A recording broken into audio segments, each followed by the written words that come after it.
Hey yo, it's Guido Comanche with the Tactics Talk. Thanks for tuning in. I do appreciate your support and your patronage of the channel. There are a lot of threads recently about being bottom tier in your tier 8s, especially bottom tier mediums, and people being very concerned that they can't contribute to the battle based on the number of 10s and 9s that are up at the top of the queue. Well, I'm here to tell you that you can be effective, and in fact you can do the best on the team. It's quite an opportunity actually. But it's not easy, and it's not automatic. You got to know what you're doing. You got to learn the maps. You got to understand the tank that you're in and understand the positions that will work for that tank. So I've loaded in with my Rev Tier 8 French Premium Medium tank, basically on an M4 hull, quite upgunned up to Tier 8. But I am bottom tier in a 3, 5, 7, and there's quite a few heavy hitters up there. So the first thing I know is I probably don't want to be in town. I can go in there and be a supporter of the heavies and be annoying, and I have lots of videos about doing that. But when I look over at what the enemy has, IS-7, JPZ, 103, 4502, a lot of those things I'm going to struggle mightily to punch through the front even with gold. So we are loaded into Ruinberg, so I've got a good opportunity to get over here into the east. And if I can work the east, I can then start to flank if we can win, or shoot down this middle road if the fight transitions to there. If we start to lose, I can always flex back to the cap. So this is a pretty flexible position, the little village up on the hill right here. And it works out for the Rev, because the other thing I know about the Rev is it's got quite good gun depression, and I can use it to poke over this little hill right here. Or if we start to win in the town, the tank has nice alpha, it can really punch some holes in people. The reload's not great, but it's good enough. My concern would be, of course, if some of their tier 9s came up in here, or tier 10s. Say that IS-7 actually pushed up into the little town. That's unlikely, but it is possible. I do notice that they have quite a few of their little autoloaders here, and the Skoda T50 tier 9 autoloader is down lower, as is the Emil 1. So there's plenty of things to be concerned with right here. And I will position myself initially right here to get shots. Why? Because I know that based on what they have, they may be crossing this road. And what's really kind of interesting about this battle is we have a really big stack here, quite a few guys in the middle road, and then all of us shooting down here, and only the T95 kind of holding this area here. Usually you would have guys stacked up here, so this is really starting to shape up to be a bit of an odd battle. The Grill came up here with me, but we're just really laying rounds downrange here. One thing the enemy could do to really help themselves out is to push through the town enough to light all of us who are camping here whacking the snot out of their guys. That's a crit, no damage. Why not? But they don't do that. They're happy to lay back. Of course, the danger is if they do come across, I get lit and start taking shots on the side. So I decide that we need to try to work on clearing out this town up here. It doesn't look like they've pushed with any kind of force other than the little light tanks. I do need to watch out being mauled or clipped out, but it would be nice if we could make these guys go away. I'm not sure if I got proxy lit or someone saw me down the road.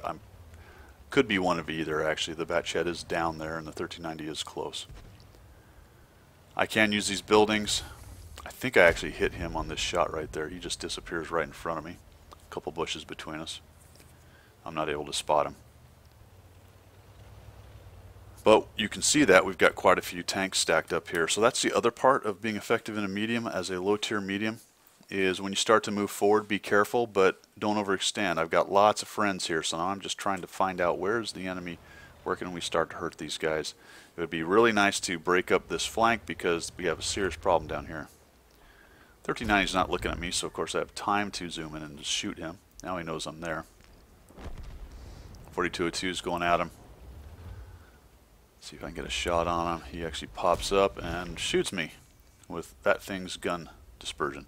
Although it's much better now. So I miss. That's a 1-for-1 trade, although I come out a little ahead based on the alpha. There's the other little guy. He's down there. The Skoda is trolling around the middle, as is the Emil.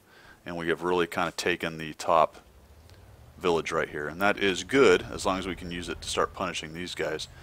The nice thing is they haven't turned the corner right there. So we had some guys push in. The Defender came back over. The 95 is holding it. The 110 backed off that middle area. I think those are all good decisions. Slightly ahead by one tank. And now I'm just being careful. Seeing if I can't find one of these guys. Looks like our AMX gets up behind him. He has to move, and I can take him out. And that's what I was waiting for. I saw that AMX moving up. Come down here. You can see the slow reload on the Rev. I cut left a little bit just to see if I can get just enough shot on there, but I don't. And we'll head down and start working on the Emil. And I'm thinking he's probably reloading, or else he would have killed off that RU. The FV comes in. We're just working on this guy. A little bit of ram damage there, and he ends up getting killed. So we have now folded up this flank. We've held over here, and now we've got a lot of map control. So 3/5, maybe 3/4. There's the Scorp. I'll spin, turn, and fire. Technique there is I was looking this way, and my hull was going that way. I turned my hull and my gun to get it around on that Scorpion as fast as possible as soon as I saw him.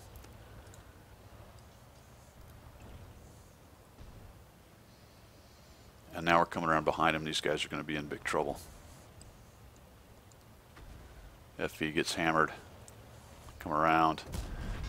And I shoot his tracks. So just a bad job of aiming on my part. I get very lucky right here, actually. I take one hit, and I'm dead to rights from the grill, but he misses. That's one of those just taking a little bit of a chance now that I'm pushing in. We're starting to win. I'm looking to get as much hit points as possible, disrupt the enemy as much as possible with my mobility and my positioning. But I'm not too proud to admit that was plain old lucky. Ah, there's an Artie, thank you. We'll shoot him. One nice thing about the Alpha on this tank is it can one-shot quite a few of the artillery, whereas other mediums would take a couple shots. Okay, the grill, it's actually looking the other way, so I'm sort of zooming my view out as much as possible so I can somehow get a look at him and see where his turret is pointing. It's pointing away from me. That's one of the reasons why I missed the extra zoom out on the mods. I run modless right now.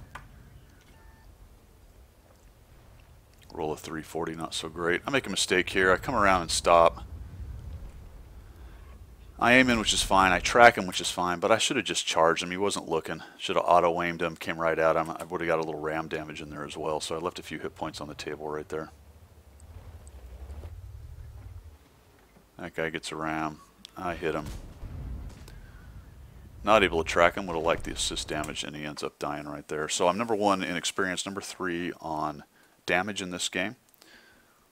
Not a bad little game overall. Bottom tier, tier 8 in a tier 10 battle. Just got to know the map, you got to know the tank, have a plan, and then adjust accordingly. And you can, in fact, be effective in a medium in a tier 10 battle. I hope this helped. I hope you like what you saw. If you did, make sure you subscribe, and we will see you.